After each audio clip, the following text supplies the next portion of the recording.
My goal is that by the end of this lesson, you're going to feel more confident speaking English in public. Now, in this 1-hour English lesson, you're going to improve all areas of your English. Of course, you'll improve your English speaking, but to do that, you also need to include your English listening, reading, writing, vocabulary, grammar, pronunciation. You'll do it all in this lesson. Welcome back to JForrest English. Of course, I'm Jennifer. Now let's get started with your weekly lesson.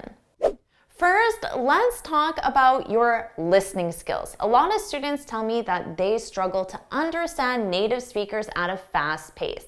The best way to solve this is by listening to native speakers at a fast pace and getting comfortable with our pronunciation changes and also the advanced expressions that we use. So that's what you'll do right now. Here's how this lesson will work. I'm going to say a sentence 3 times, and you need to write down exactly what you hear in the comments.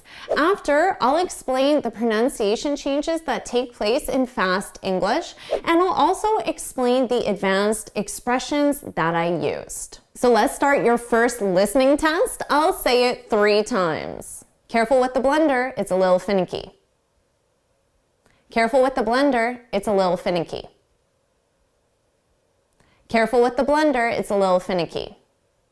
I said, careful with the blender, it's a little finicky. First, let's talk about the pronunciation changes.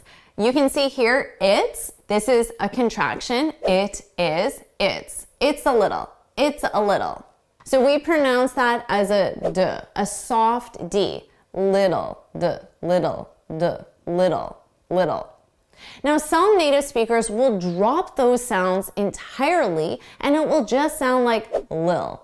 And then we connect it with a little.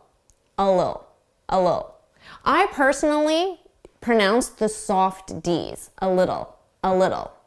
It's a little finicky. Finicky is probably a new word in your vocabulary, so let's focus on the sounds. Fin, ick, e. Now, we're going to put the syllable stress on the first sound. Fin, finicky. What does this mean? Well, finicky, this is an adjective, to be finicky. And this means that something requires a lot of attention to detail. So the example is using a blender, a common household appliance that's easy to use. But if this blender is finicky, it means that to use it successfully, you have to really pay attention to detail. Maybe you have to make sure the lid is on in just a precise way or press the buttons in a very specific way in order for the blender to operate. Likely because the blender is very old or there's a problem with the blender.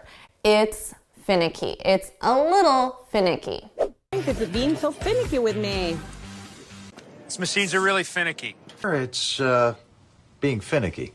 Now let's talk about grammar for a second because notice the sentence started with careful.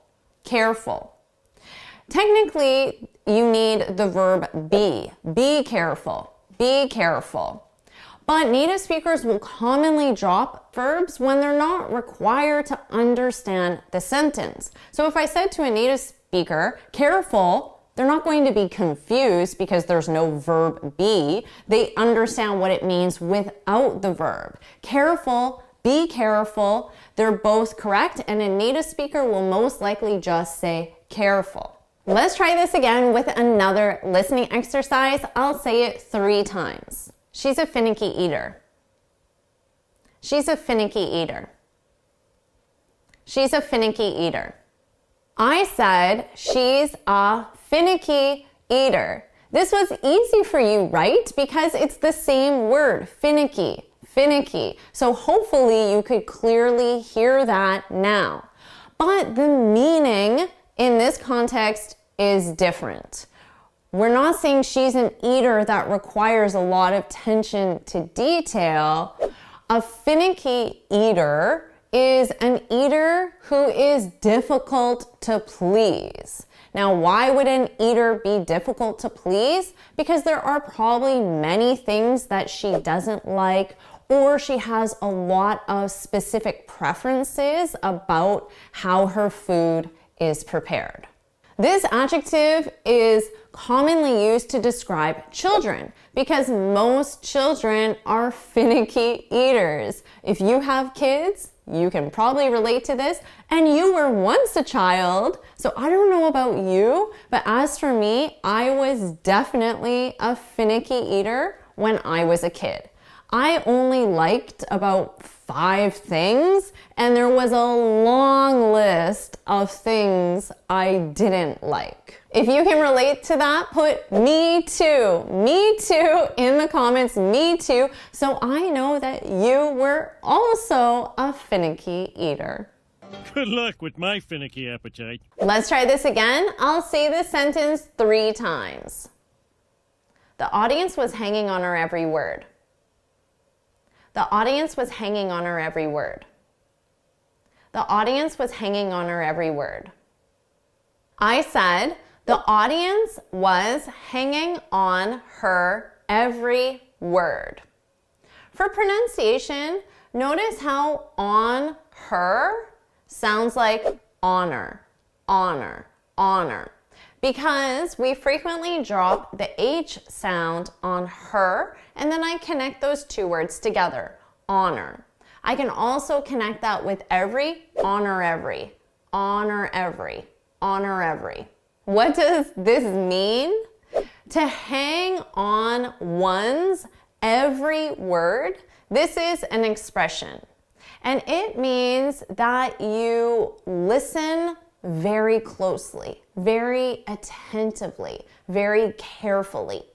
Now with expressions, you need to make sure you have every single word. So here, it's on her every word. So if you said the audience was hanging on her word and you forgot to use every, it wouldn't make sense because with expressions, you have to use every single word of the expression. So if you are listening to this lesson very closely, you're taking notes, you're actively participating, then you, my friend, are hanging on my every word.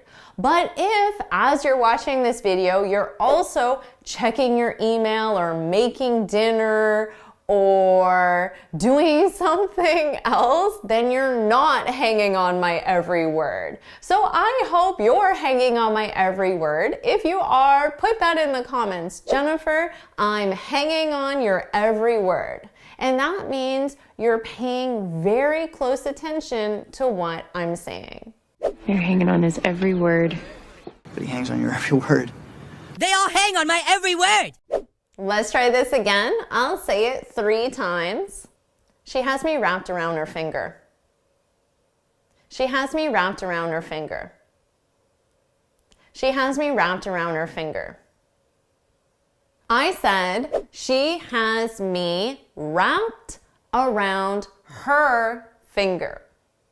For pronunciation, notice wrapped.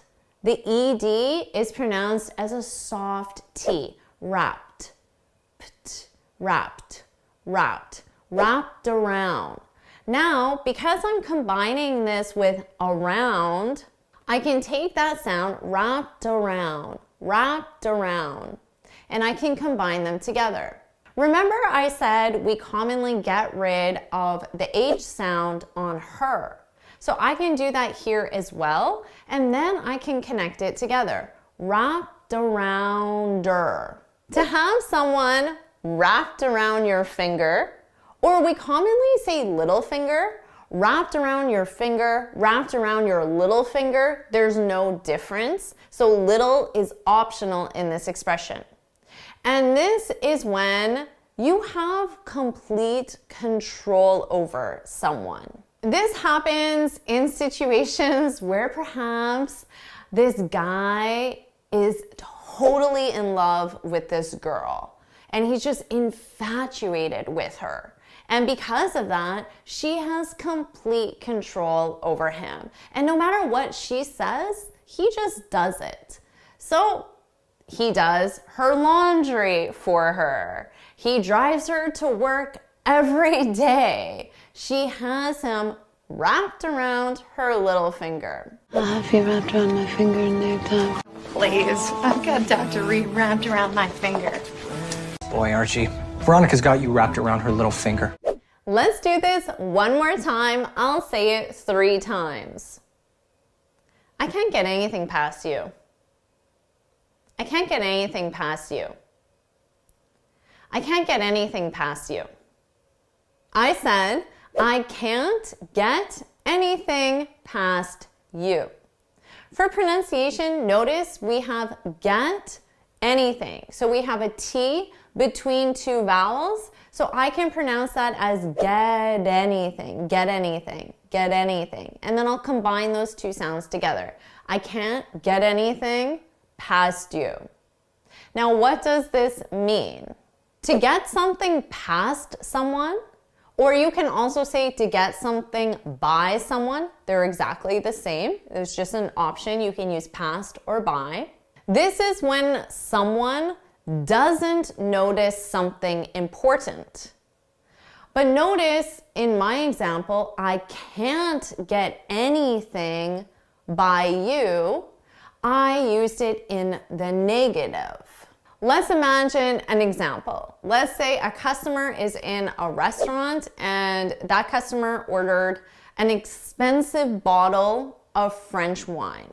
But the restaurant tried to serve him cheap American wine. Now, because I can't get anything by you, it means that you notice the details when they're important. So it means that you noticed that this isn't the wine you ordered. And you'll say, wait, this isn't the wine I ordered. And then the waiter could say, I can't get anything by you. Can't get anything past this guy. Can't get anything past you, can I? Never could get anything past you, can I? Amazing job improving your listening skills of fast English and also adding these advanced expressions to your speech. Now let's improve your pronunciation. Let's do an imitation exercise. I'm going to say each sentence again 3 times, and I want you to repeat each sentence out loud so you can imitate my pronunciation. Let's do that now. Careful with the blender, it's a little finicky. Careful with the blender, it's a little finicky. Careful with the blender, it's a little finicky. She's a finicky eater. She's a finicky eater. She's a finicky eater. The audience was hanging on her every word.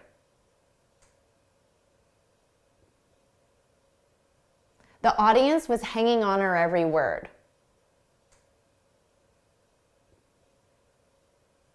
The audience was hanging on her every word.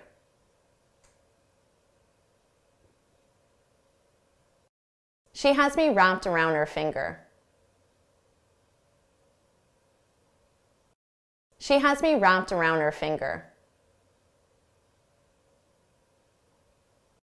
She has me wrapped around her finger. I can't get anything past you. I can't get anything past you. I can't get anything past you. Now let's move on and we're going to read a short article together. This article is about the moon, something we look at every single day.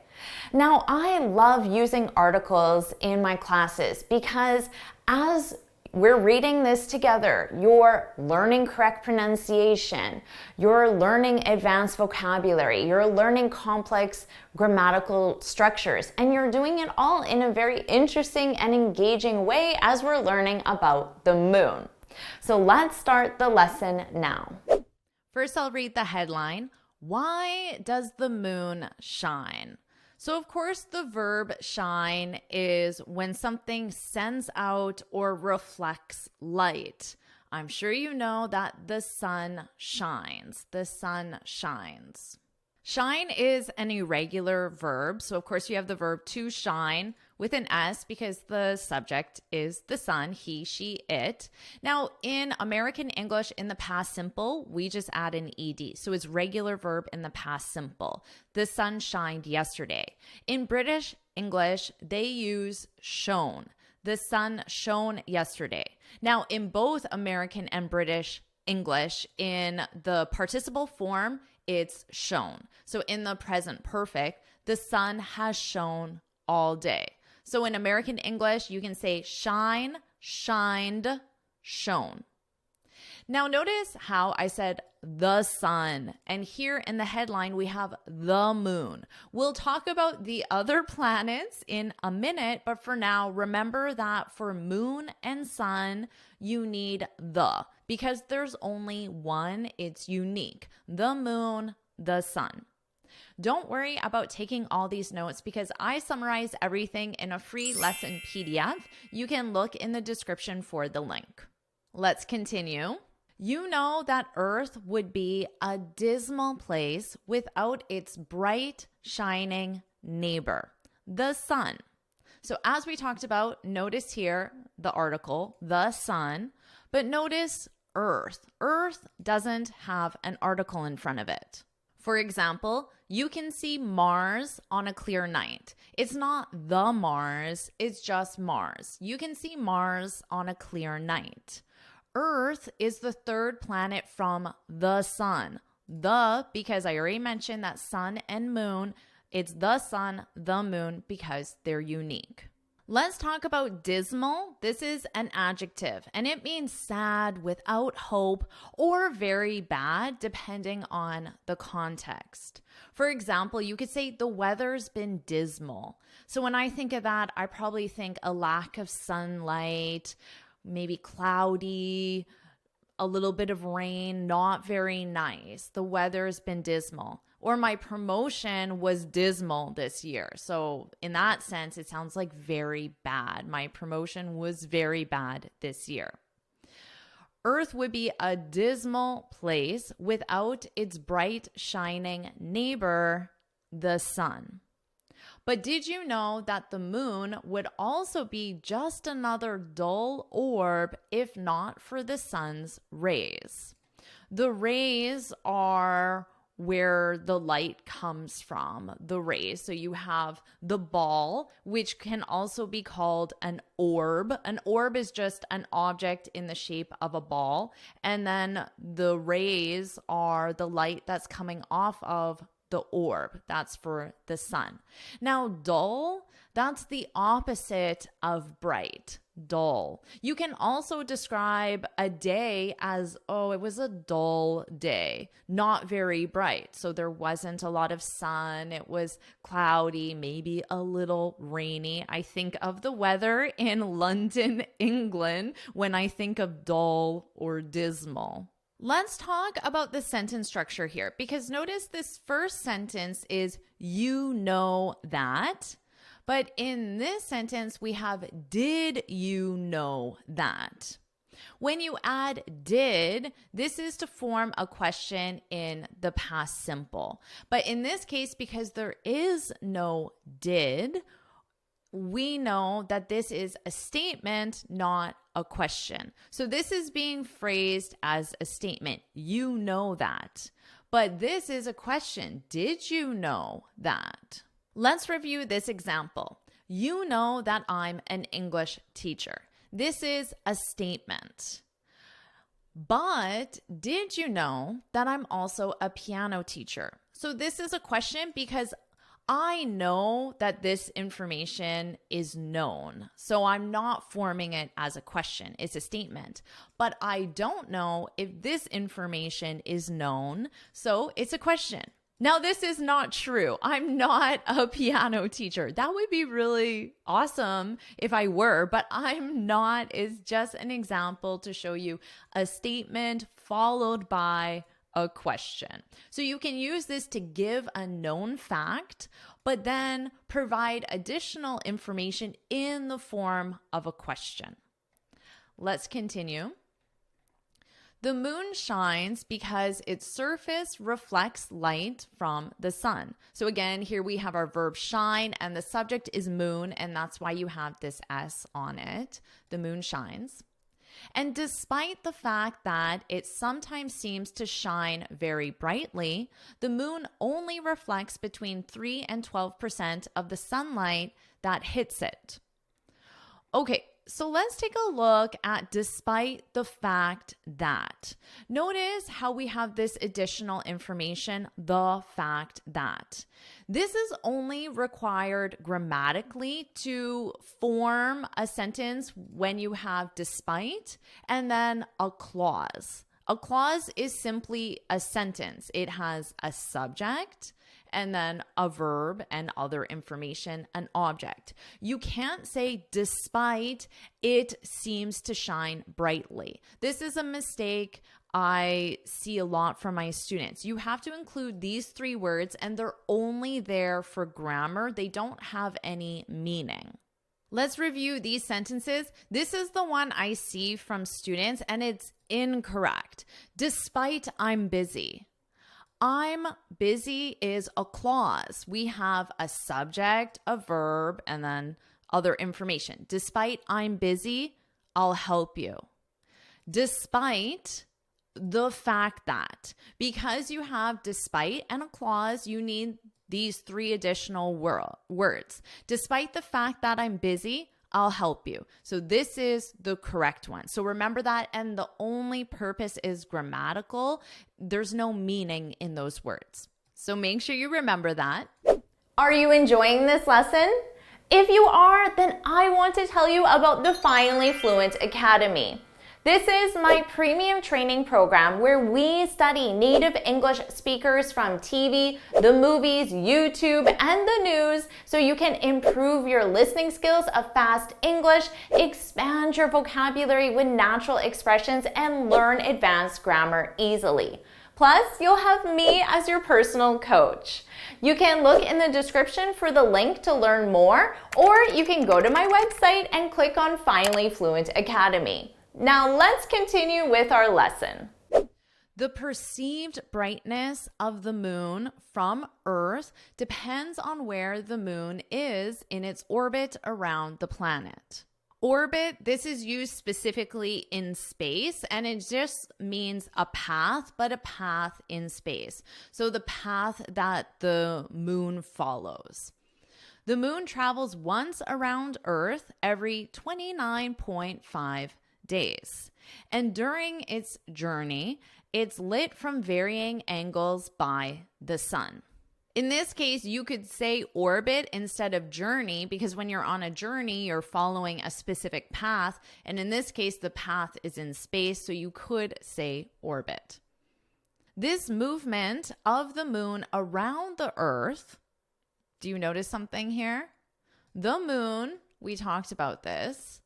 But I said that planets in our solar system don't take articles. But right here, we have the Earth. Now, for the rest of this article, you'll notice that sometimes the article says the Earth, and sometimes the article says Earth. Why is that? Without an article, Earth represents just a planet in our solar system. For example, Earth is the 3rd planet from the sun. When you add the article, it represents the planet we live on, our home planet. We need to protect the Earth. In this sentence, this movement of the moon around the Earth, you can think of it around the Earth, our home planet, and the simultaneous orbiting of Earth, Earth being just a planet in the solar system around the sun. Remember, the sun and the moon always take articles. If you're ever in doubt and you're confused, I would say always add an article for the moon, the sun, but other planets don't take articles because it is acceptable to just say Earth but it's also acceptable to say the Earth, but it sounds odd to say the Mars and add the in front of other planets. So just remember that. Accounts for the moon's different phases. So the different phases of the moon, that is the shape of the moon when you look at it. When you see the full orb, remember an orb is a round shape. When you see the full orb, we of course call that a full moon. Oh wow, look, there's a full moon tonight. A quarter moon is when you just see 1/4 of the moon. And then they have other phases, etc. At any given point in the moon's trajectory. Trajectory is the path that the moon is following, the moon's trajectory. At any given point in the moon's trajectory around the Earth. Now, I'll be honest, I think in this case, it doesn't necessarily represent our home planet, and I'm not sure why the article is switching between the Earth and Earth. I find it a little confusing because in my mind, in this case, it sounds like we're just talking about a planet in the solar system. We're not necessarily talking about our home planet. So if you're a little confused why at this exact moment they chose to use the Earth, and in this case they didn't, I also don't find it follows a lot of logic. So don't let that confuse you. At any given point in the moon's trajectory around the Earth, only half of its surface is facing the sun, and therefore only half of the moon is lit up. In this case, because it's lit up, it means it's visible. It's visible because there is now light on it. So only half of the moon is visible. Only half of the moon is lit up. The other half of the surface faces away from the sun and is in shadow. Because it's in shadow, it means you can't see it. To you, it's invisible because it's not lit up, although it is the same shape, of course, in the sky. You just can't see a specific part of it. The moon is at its brightest when it is 180 degrees away from the sun from our perspective. Picture the sun, earth, and moon in a straight line. So when you picture, they want you to imagine it. So the sun, earth, moon, all in a straight line. Sun, earth, moon. That is when it's the brightest. At this time, the full half of the moon's surface facing the sun is illuminated. Illuminate is when you make something brighter with light. So we use this a lot in festivals, holidays, parties. You could say the streets were illuminated. In this case, to be illuminated. The streets were illuminated for the festival. So I imagine walking down the street and there are lots and lots of lights hanging. So even if it's nighttime, the streets are still bright because of the lights, because the streets were illuminated. Let's continue. This is what's known as a full moon. I'm sure you're familiar with a full moon when the entire moon is visible. Personally, I think my favorite moon is the crescent moon shape because I find it looks so magical in the sky, this little sliver of the moon. So what about you? Are you more of a full moon, a crescent moon? Put that in the comment. You could just put the emoji or you can put the full word as well. I'm sure probably more people want the full moon, but who knows? Maybe other people like the crescent moon just like me. So put that in the comments. Okay. At new moon, on the other hand, this is a stage of the moon called new moon. At new moon, on the other hand, the moon isn't even visible from our vantage point. Our vantage point, this is another way of saying our perspective. Because of course the moon is visible. It's visible in the sky, but we can't see it because of our perspective, where we physically are and the angle at which we're trying to see it, it's impossible, but it's still there, of course. This is when the moon is between the sun and the earth. so that the side of the moon reflecting sunlight is facing away from Earth. And this is the reason why we can't see the moon when it's in the moon phase, new moon. So if my hands were people, right now they're facing each other. They're facing each other. Now this person is facing away from this person. Facing each other, facing away from this person. Let's continue. In the days before and after a new moon, we'll see a sliver. I used this word before when I was describing crescent moon. A sliver is a very small amount. So let's look at this example. Would you like some cake? So you have a whole cake and someone can say just a sliver. A sliver. So they're telling you just a very small amount of cake. So not even a normal portion of cake, just a sliver, a small amount of that cake. In the days before and after a new moon, we'll see a sliver of the moon reflecting sunlight. And during those times, the faint brightness of the rest of the moon. Let's talk about faint. Faint means not strong, not clear. So faint brightness, the brightness was not very strong, not very clear. So let's imagine that the color is this bright red, but all you see is this color.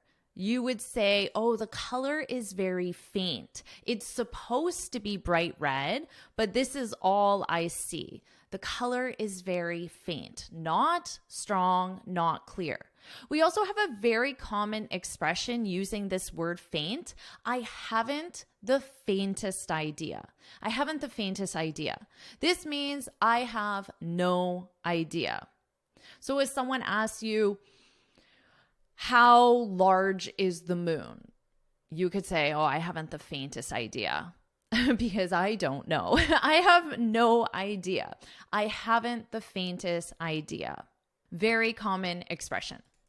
The faint brightness of the rest of the moon, the part not brightly lit as a sliver, remember the sliver is the small amount of, is a result of what scientists call earth shine. I've never heard this before. It's the technical term, in which the moon's relatively dark disk is slightly illuminated. Remember, we know what illuminated is when it's becomes brighter because of light, and slightly means a small amount. You could also say faintly illuminated because it would be not strong or not clear. So I'll write that for you. You could say faintly illuminated, slightly illuminated by sunlight that reflects off of Earth, then off the moon and back to our eyes. So this is the process of earth shine. I've never heard that before. So if you don't quite understand what this means, don't worry. It's quite a technical term. I personally don't quite understand it either. So we could say together, oh, I haven't the faintest idea what earth shine is. If I read this a few more times and think about it, I'm sure it will become clearer to me. But right now I can say I haven't the faintest idea what earth shine is. And that's the end of our article. So what I'll do now is I'll read the article from start to finish, and this time you can focus on my pronunciation. Let's do that now. Why does the moon shine? You know that Earth would be a dismal place without its bright shining neighbor, the sun. But did you know that the moon would also be just another dull orb if not for the sun's rays? The moon shines because its surface reflects light from the sun. And despite the fact that it sometimes seems to shine very brightly, the moon reflects only between 3 and 12% of the sunlight that hits it. The perceived brightness of the moon from Earth depends on where the moon is in its orbit around the planet. The moon travels once around Earth every 29.5 days, and during its journey, it's lit from varying angles by the sun. This movement of the moon around the Earth and the simultaneous orbiting of Earth around the sun accounts for the moon's different phases, full moon, quarter moon, etc. At any given point in the moon's trajectory around the Earth, only half of its surface is facing the sun, and therefore only half of the moon is lit up. The other half of the surface faces away from the sun and is in shadow. The moon is at its brightest when it is 180 degrees away from the sun from our perspective. Picture the sun, earth, and moon in a straight line. At this time, the full half of the moon's surface facing the sun is illuminated and is visible from Earth. This is what's known as a full moon. At new moon, on the other hand, the moon isn't even visible from our vantage point. This is when the moon is between the sun and the Earth, so that the side of the moon reflecting sunlight is facing away from Earth. In the days before and after a new moon, we'll see a sliver of the moon reflecting sunlight. And during those times, the faint brightness of the rest of the moon, the part not brightly lit as a sliver, is a result of what scientists call Earthshine, in which the moon's relatively dark disk is slightly illuminated by sunlight that reflects off of Earth, then off the moon, and back to our eyes. Now we're going to keep expanding your vocabulary, and you're going to learn advanced phrasal verbs. These phrasal verbs are commonly used in a more academic and professional environment. So now you're going to learn the top 10 academic phrasal verbs. To put forth. This is used when you present or propose an idea, argument, or theory for consideration. For example, the scholar put forth an intriguing hypothesis regarding cultural evolution. In this case, when you say she put forth this hypothesis, it means she presented it, she proposed it, and it suggests there's going to be consideration. Is this a good hypothesis? Is this a bad hypothesis? And why? So they'll discuss it and decide. Let's talk about the verb conjugation of the verb to put forth. So the phrasal verb is to put forth, but with phrasal verbs, you only conjugate the verb. Here, the verb is put. The base form is put. The past simple is yesterday she put forth a hypothesis. And the past participle is put. She's already put forth. She has put forth. So notice those three conjugations are put. It's the time reference or the context of the sentence that will make it obvious if it is the base verb, the past simple, or the present perfect. To bring about. This is used to say that something causes or initiates a change, a result, or an outcome. For example, this study aims to bring about a shift in public perception of environmental issues. So in this case, they want to bring about a shift in public perception. So they want to initiate a change in the public perception. To draw on. This is when you use or refer to existing knowledge or sources. For example, the author drew on previous studies to support the proposed hypothesis. So if the author drew on the previous studies, it means the author used the information in those previous studies or referred to the information in those previous studies. So simply use the information. And notice here, it's an irregular verb. The author drew on. That's the past simple. So the author draws on, that's the present simple. The author drew on, that's the past simple. And the author has drawn on, that's the present perfect. So draw, drew, drawn. To flesh out. This is to fully develop an idea, and you do that by providing more information, details, or explanations. For example, the next chapter of the thesis will flesh out the theoretical framework. If I read this, then I know that the next chapter will provide more information about the theoretical framework. I'll know that right now I don't really know what the theoretical framework is, but that's okay because the next chapter will flesh it out. In the next chapter, I'll have a lot more information. Perhaps there'll be some examples, there'll be better descriptions. So in the next chapter, all my questions about the theoretical framework will be answered because the author is going to flesh it out. To bear on. This means to be relevant or applicable to a situation or an argument. For example, these findings bear on the ongoing debate on educational policies.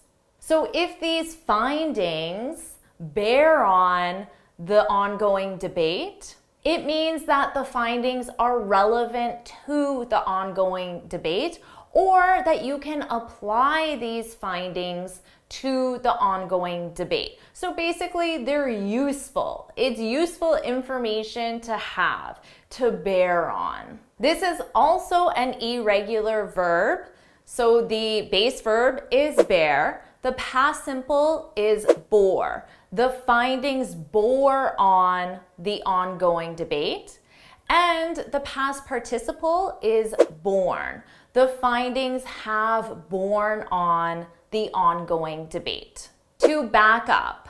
This is when you provide evidence, support, or validation for a claim or argument. For example, the statistical data backs up the researchers' assertions about demographic trends. So here, if the data backs up the researchers' assertions, it means the data supports what the researcher said or thought. It supports it. And generally, if you're making a claim, it's always useful to have the data, the evidence, or the information to back that claim up, to support that claim. To build on. This is when you develop or expand on existing theories, ideas, or concepts. For example, the new theory builds on previous research in cognitive psychology. So if this new theory builds on previous research, it means that the new theory expands this previous research. So it provides more information or perhaps new information, but on the same topic as before, cognitive psychology. To carry out. This simply means to do or to complete something. For example, the research team carried out a study involving 100 participants. This sounds more advanced than simply saying the research team completed a study.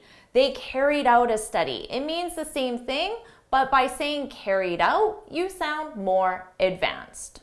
To touch on. This means to briefly mention a topic or an idea without going into the details. For example, my presentation will touch on the key findings of our recent study. So you can expect that this presentation will briefly discuss the findings of the recent study, but it will not go into the details. So it won't flesh it out. It won't flesh out the recent findings. It will only touch on them. So it will mention them briefly, or it will mention what the finding is, but it won't explain how that finding was developed or the implications of that finding or what they're going to do next because of that finding. It will only touch on it. To dwell on. This is to focus extensively on a specific topic or idea or aspect. For example, the author does not dwell on the importance of environmental regulation. So this means that the author doesn't focus extensively on environmental regulation or the importance of environmental regulation. So it's possible that the author touches on the importance of environmental regulation, mentions it briefly, but it's not something that is discussed in detail. Now you have 10 academic phrasal verbs that will help you sound very advanced, very fluent when you're communicating in an academic environment or a business environment or even in an everyday social environment. So how about we quiz you to see how well you know these phrasal verbs? Here are the questions. Hit pause, take as much time as you need, and when you're ready, hit play to see the answers. So, how did you do with that quiz? Well, let's find out. Here are the answers. Hit pause, compare your answers to mine, and when you're ready, hit play. So how did you do on that quiz? Make sure you share your score in the comments and leave an example sentence with your favorite phrasal verb. You have already learned so much in this lesson, but let's keep going and review one more article together. This article is on a completely different topic, so you're going to learn completely different vocabulary, see different grammatical structures, and you'll also keep improving your pronunciation as well. So let's read the article together. First, I'll read the headline, Fred the Pig Caught After Mischief Rampage. So in this picture, it looks like this is Fred the pig. And he was caught after mischief rampage. First, I want you to notice my pronunciation here. Mischief. Mischief. So here, you don't hear this E sound because we do have a word that you may be familiar with, which is chief. Same spelling at this end, but this here is a long E sound, eef, chief. But here, you don't hear that long E. And it's just like if you were saying if, mischief. So notice that pronunciation. And what exactly is mischief? Mischief essentially means bad behavior. We use this a lot with children, of course. The children got into mischief while I was working. Now, let's talk about rampage. What is this? This is when you go through an area and you do that making a lot of noise and causing damage. So this pig went through an area, and as he was going around, he was either making noise or causing damage or doing both of those at the same time. That would describe a rampage, a mischief rampage. Now notice the sentence structure. Fred the pig caught after mischief rampage. Now, what do you notice about this part of the sentence? Is this an active sentence or a passive sentence? It might be difficult for you to identify this because in headlines of newspaper articles or short stories, they often omit certain words that are only there grammatically. So in this case, to identify the passive, you would normally see the verb to be because that's the correct grammatical structure. Now, correct grammar would be Fred the pig was caught after mischief rampage. But native speakers understand the sentence structure without the auxiliary verb, and headlines and short story titles always try to be as short as possible, and they do that by omitting these words that are there for grammar but not essential to understand the meaning. But the sentence structure, if you were writing this in any other context, you would need was caught, the past simple of the verb to be. Now that's our passive sentence. If you wanted to turn this into an active sentence, what could you say? Think about that. Fred the pig was caught. Well, we don't know who caught Fred the pig, but we could just say people, because I don't know who the subject is. People, or maybe officials, caught Fred the pig. Now, this is our active sentence because the subject is doing the action, where in this case, Fred the pig is receiving the action. So this is our active sentence, and this is our passive sentence. I wrote that there for you, and don't worry about writing all these notes down because I summarize everything in a free lesson PDF, so you can look in the description for the link. Now let's continue and learn about Fred's mischief rampage. After numerous complaints, numerous is another way of saying many. After numerous complaints, after many complaints. And a complaint is when you say something negative. So if you went to a restaurant and you didn't like the food, and then you told the server, the waiter, this isn't very good, you are making a complaint. Making a complaint. So that's the verb that goes with the noun complaint. I made a complaint about the food. Now, complain is the verb form, and this, a complaint, that's a noun. As a noun, notice it has an article. In our sentence here, after numerous complaints, there's no article because you don't use an article when it's a plural noun. But if you were to use the verb form, I complained about the food.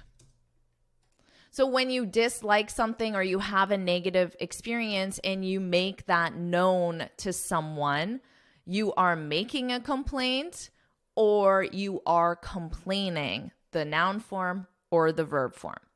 After numerous complaints of mischief, we know what this means and the pronunciation. Remember, mischief is simply bad behavior. Mischief. Mischief. In the city of Aurora, a 400-pound. LB, this is the short form to identify pound. A 400-pound culprit. Well, what or who is a culprit? Well, Fred the pig is the culprit. And a culprit is someone, or in this case, something, a pig, who has done something wrong. A 400-pound culprit, Fred the pig, has finally been caught loitering outside a shopping center. Now, in this case, it is still the passive voice because the culprit, who is Fred the pig, is receiving the action. And the story isn't focusing on who caught Fred the pig, which is why we don't even know who caught Fred the pig. And that's why I had to just write people or officials, because that's not the purpose of the story. The purpose of the story is learning about how Fred the pig was caught. A 400-pound culprit has finally been caught loitering outside a shopping center. Let's talk about this verb to loiter. Loiter is the verb. Notice that pronunciation. Loiter, loiter. Now, when you loiter, you stay in a public place. This could be a mall, a restaurant, a school, without an obvious reason to be there. Well, what's the obvious reason to be at a mall? To purchase something. But oftentimes, younger people and maybe older people as well will go to the mall as a form of an activity, but they have no intention of buying something. They don't even have any money, but they're in the mall and they're just staying there. So they're taking up space, maybe they're making noise, disturbing people, and they're not actually customers because they are not buying anything. So in that case, those people are loitering. And a lot of public places like malls, schools will have a sign that says no loitering, which is telling you, unless you're here to buy something, I don't want you here and you shouldn't be here, which makes sense because you shouldn't go to a location unless you plan to buy something, right? From the mall's perspective. Personally, I also go to the mall sometimes with friends without the intent of buying something. So in that case, I am loitering. But this pig, Fred the pig, has finally been caught loitering outside a shopping center. So this looks like perhaps it's the shopping center. And obviously he has no reason to be there. So he's loitering. Fred the pig was loitering. All right, let's continue. Officials say Fred, who dodged them for several days. Let's talk about the verb dodge. This is a great verb to have in your vocabulary.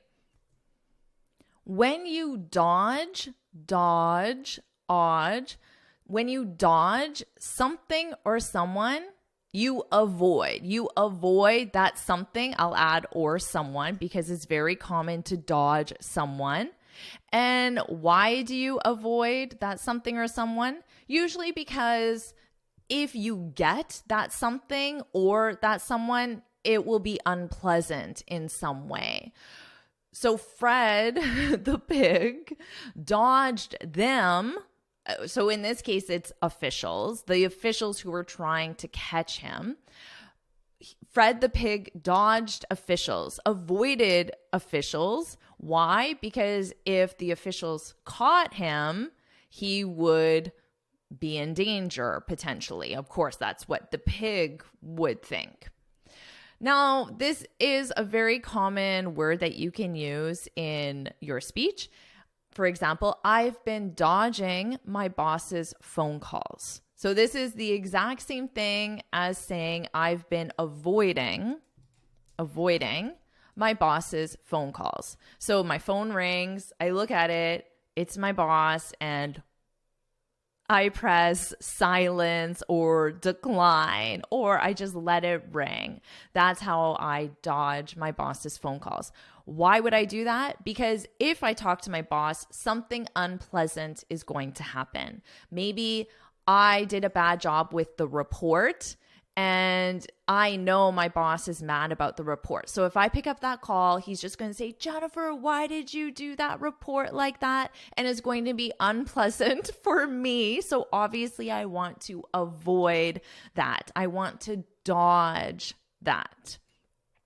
Officials say Fred, who dodged them for several days, is always hungry and loves his belly scratches. So this is scratch and then his belly. I don't know if you have any pets. Do you have any pets? So notice that's how you would ask that. Do you have any pets? I'll write this for you. Do you have any pets? A very common question to ask. And to answer, you can say, I have, and then whatever your pets are. I have 2 cats, a dog, a bird, and a 400-pound pig, for example. Or you can simply say, no, I don't. Or you might talk about a pet you had in the past. I had a dog, but now I don't have any pets. Technically, you don't even need to say this because if you said, I had a dog, because this verb is in the past, I know now you don't, but I'm just showing you if you wanted to expand on your answer. So share your answer to this question in the comments below. Do you have any pets? And this is true for me. I have 2 cats. What about you? Share that in the comments below. It took about 8 people and 5 hours to capture him. Capture is another way of saying catch, capture, catch, and you can use capture specifically with animals. They now hope to find his forever home, his forever home. So in this case, forever is being used as an adjective to describe the type of home. And you see this a lot now when animal shelters are trying to find homes for their animals. They might have these really adorable pictures of a cat or a puppy or a pig, apparently, and say, Fred is looking for his forever home, which means that they want someone to adopt Fred permanently. Notice how adopt is used with animals. You're probably familiar with the verb adopt for children. You can adopt a child if you're unable to have children of your own or simply because you want to. You can adopt a child, but you can also adopt a pet. And obviously, when you adopt a child, it's a permanent situation. So that's why they're using this verb as well, because they want you to know that when you take this dog home with you, that's a permanent situation. That dog now has his forever home. Let's continue. City officials first became aware of Fred on September 24th, when they received a call about a pig that was tearing up a person's yard. All right, let's talk about the phrasal verb to tear up. In this context, tear up means cause damage to, because they're talking about a person's yard.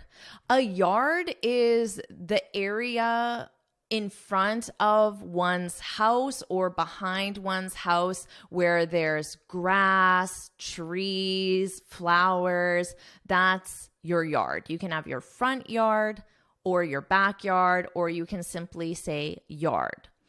So yard, grass, flowers, trees, bushes. And then if he was tearing it up, maybe he was digging a hole, he was eating the flowers, so he was causing damage to that person's yard.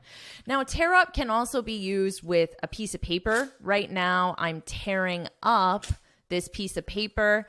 I'm taking a whole piece of paper and it's going into smaller pieces. So that's to tear up in the sense of a piece of paper. Now look at this sentence and notice my pronunciation. First, notice it's the exact same spelling as we just saw here for tear up a person's yard or tear up a piece of paper. But listen to the pronunciation. I teared up. Ear. So I wrote it out phonetically for you. Ear. So that long E sound. I teared up when I watched the sad movie. I teared up. Oh, so when you tear up, you get tears in your eyes. I teared up when I watched the sad movie. I always tear up when I watch sad movies. You don't want to watch a sad movie with me because I always tear up. Okay, so notice that. Exact same phrasal verb, but different pronunciation and different meanings. But the context will make it obvious. It's not possible that tears were produced in this person's yard. So it doesn't make sense that this would be tear up. So it's always the context that will make it obvious. So a pig that was tearing up, causing damage to a person's yard, the area in front of their house or behind their house with grass, trees, flowers, bushes, shrubs, a fence. But when animal officers arrived on the scene, they were not able to find him. More calls came in the next day. Notice you need the for next day, the next day. Sometimes I see students forget the and they just say next day.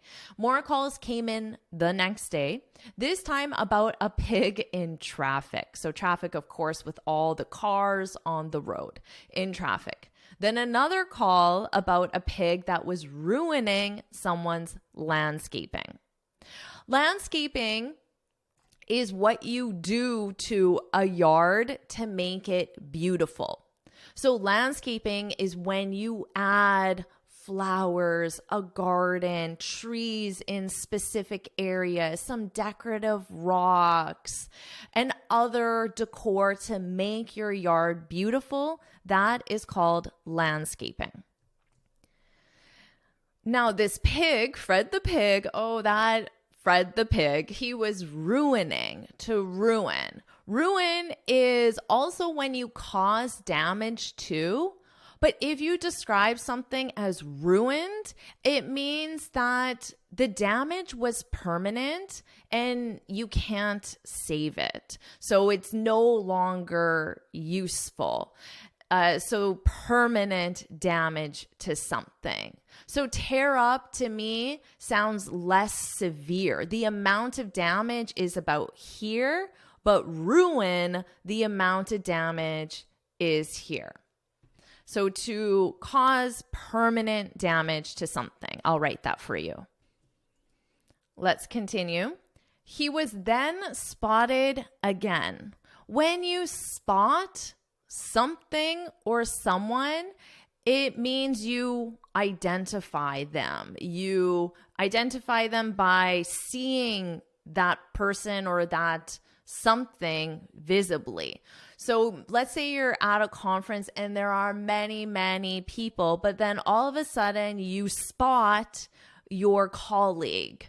Oh, I spotted Joan. My colleague Joan. I spotted Joan. So you were able to identify Joan in this large area of many other people. Here's another example with spot. Can you spot the mistake in this report? So again, can you identify the mistake? Can you see it? Can you notice it? But the important part is, and I wrote it here for you, it's because you're trying to. So I was trying to identify Joan in the crowd. I was trying to spot Joan. And you're reading a report carefully because you're trying to identify, to spot the mistake. So you're trying to do this. It's not just things you see because they're around you. You have to be trying to identify it, to use spot. He was then spotted again 3 days later on September 27th. So this makes sense because they're trying to see, notice, identify Fred the pig in the early morning hours. This time, Fred was in a position where he could be captured. Captured, again, remember, we can use caught, which this article has used quite a lot as well. Where he could be captured, caught, Miss Allen said. Still, it was no easy task. Notice the sentence structure here, because to make this negative, generally we don't just add no before something in English. Generally, you need an auxiliary verb. Still, it wasn't an easy task. This is the standard way to make something negative. Was not an easy task. And then the contraction of was not, which native speakers very commonly use, is wasn't. It wasn't an easy task. This, to say it was no easy task, this is an alternative structure that we use mainly to emphasize the negative. So I want to make it sound stronger. If I just say, oh, it wasn't an easy task, it was no easy task. It's more forceful to emphasize that no, it wasn't an easy task. It was no easy task. So you could say, maybe, learning English was no easy task until I found Jennifer's videos. Learning English was no easy task until I found Jennifer's videos. And now hopefully it is an easy task. Was no easy task. Was not an easy thing to do. So feel free to put this in the comments if you agree that now it's easier because you have my lessons to help you. And by putting this in the comments, you're practicing this alternative sentence structure. So put that in the comments. Learning English was no easy task until I found Jennifer's videos. All right, let's continue. He just wasn't ready to give up his holiday of running around the city and eating what he wanted to eat, she said. So, of course, the he is Fred the pig. And this is talking about the fact how he didn't want to be caught, and it was no easy task. Well, and remember before, the pig, Fred the pig, was dodging them, which made it no easy task to capture him. Dodge is avoid. Now, why? Because he wasn't ready to give up his holiday. This is a useful phrasal verb to give something up. In this case, the something is his holiday. And when you give something up, you simply stop doing it. You stop doing the something, or you stop using the something. So a lot of people use this when they quit smoking. Oh, I need to give up smoking. I need to stop smoking. Stop doing the activity or using the activity.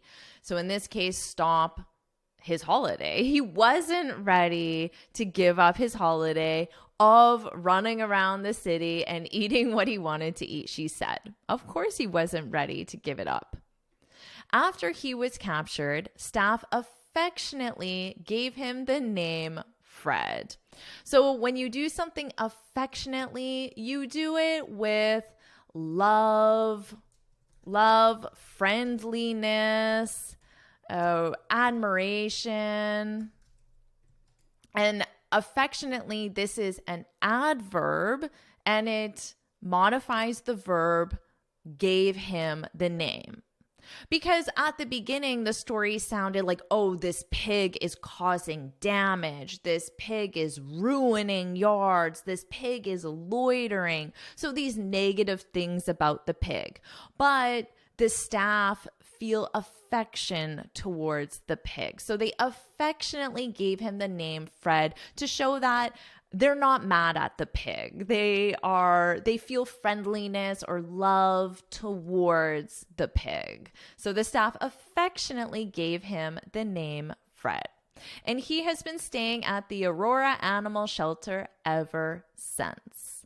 So because this is in the present perfect continuous verb tense, I know the pig is still there now. The pig, Fred the pig, is still at the Aurora Animal Shelter now.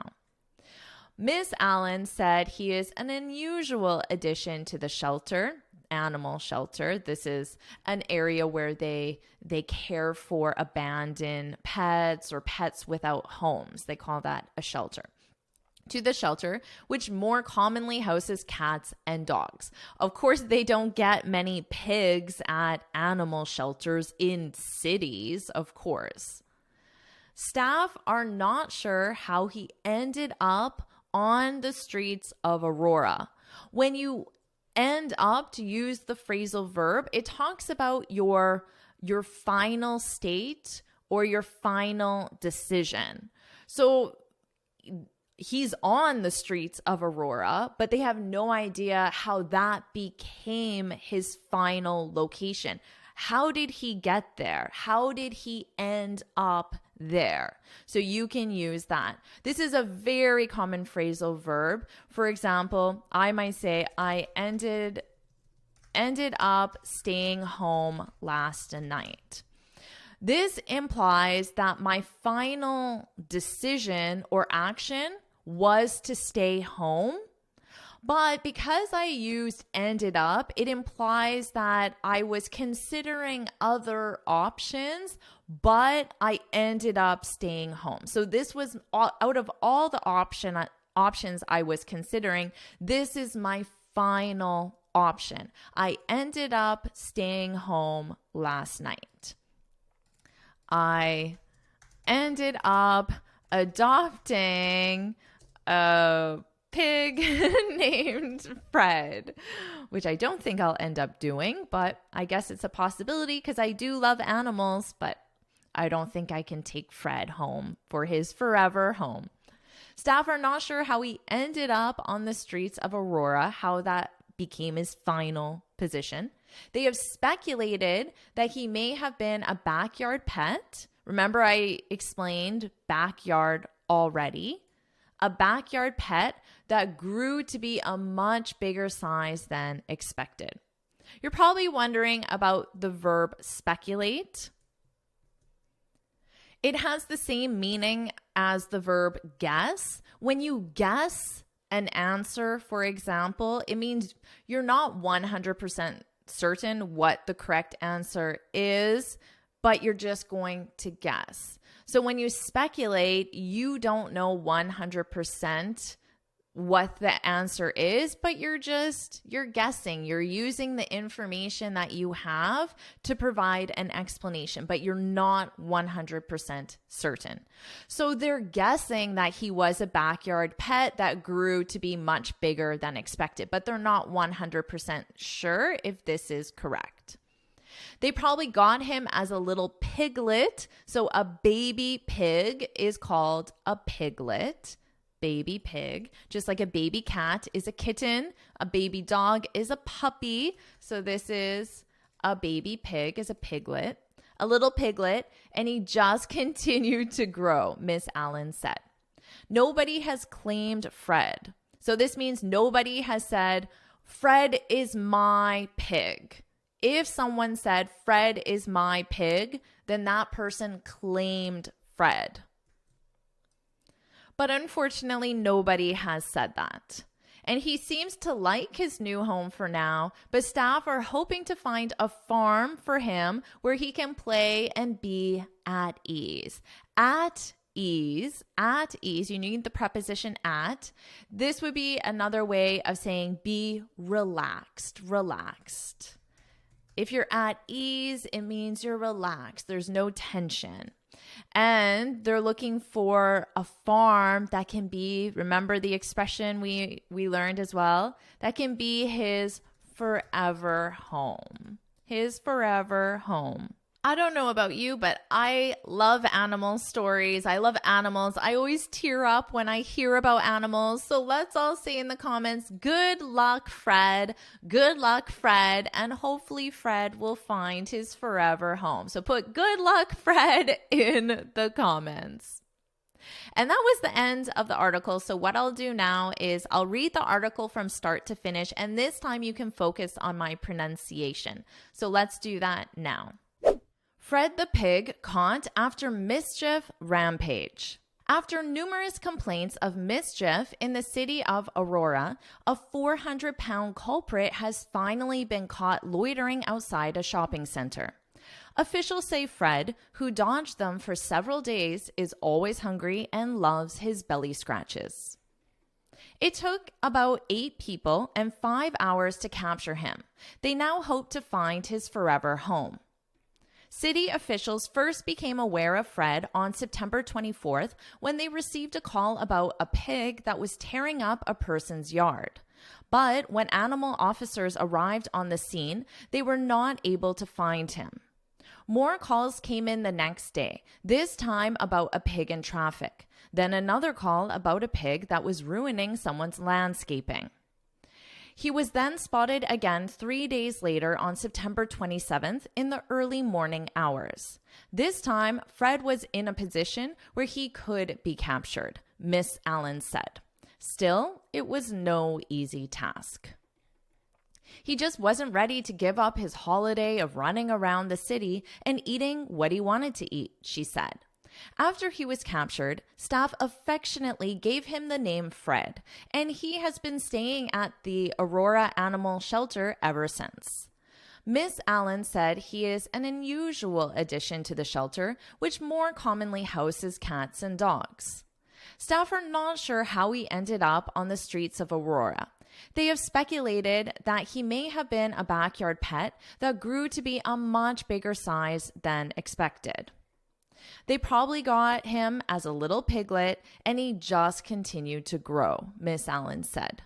Nobody has claimed Fred yet, and he seems to like his new home for now. But staff are hoping to find a farm for him where he can play and be at ease. Amazing job today. Now, did you like this lesson?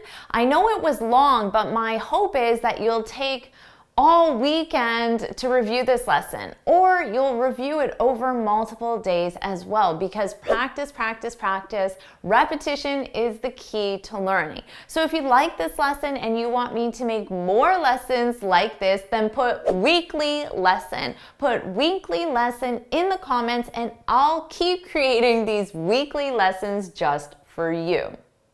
And of course, make sure you like this video, share it with your friends, and subscribe so you're notified every time I post a new lesson. And you can get this free speaking guide where I share 6 tips on how to speak English fluently and confidently. You can click here to download it or look for the link in the description. And you can keep improving your English with this lesson right now.